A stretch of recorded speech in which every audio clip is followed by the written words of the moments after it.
I'm Jim O'Neill. I've been at the University of Connecticut for 30 years, and I teach in the Department of Educational Psychology and Counseling program.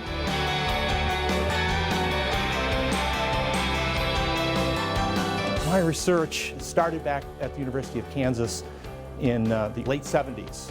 Gender role conflict is how men internalize their identity and their feelings about being a man. And if it's done in a very restrictive way, then it can have negative consequences for the man, but also can have negative consequences for others. This is a construct that I developed in the early 80s, and it really has become a big part of the psychology of men. I created a measure, the gender role conflict scale.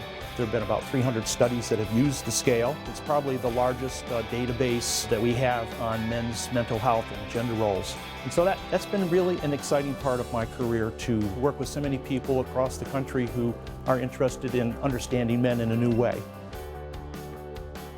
I'm really pleased to be in the NEAG School of Education. It's really a center of excellence. Most of the people here have a passion for improving education, a passion for helping students find out what they're supposed to do with their lives.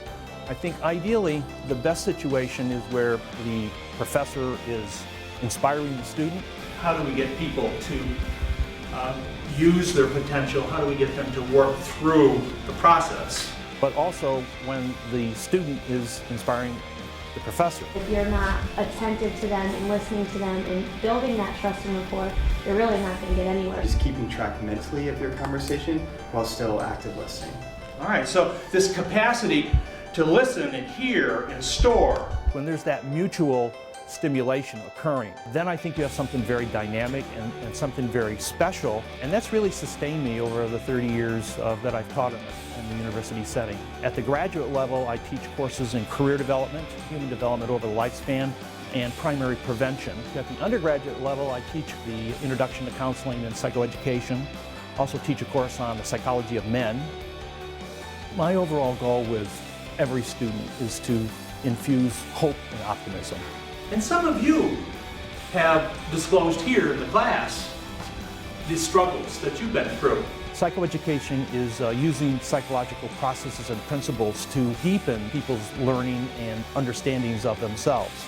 It's a very moving experience to see a student struggle with an issue that they're dealing with in their lives and to resolve it. It's very renewing to me. And those things matter. Those things matter. People's lives are changed because of what we can do here at the university. If just one person changes themselves, redirects themselves, and improves themselves because of my class, then I think the course has been successful. That's why I like to come to the university each day. It's because I know that differences can be made. Differences can be made with things that matter to people.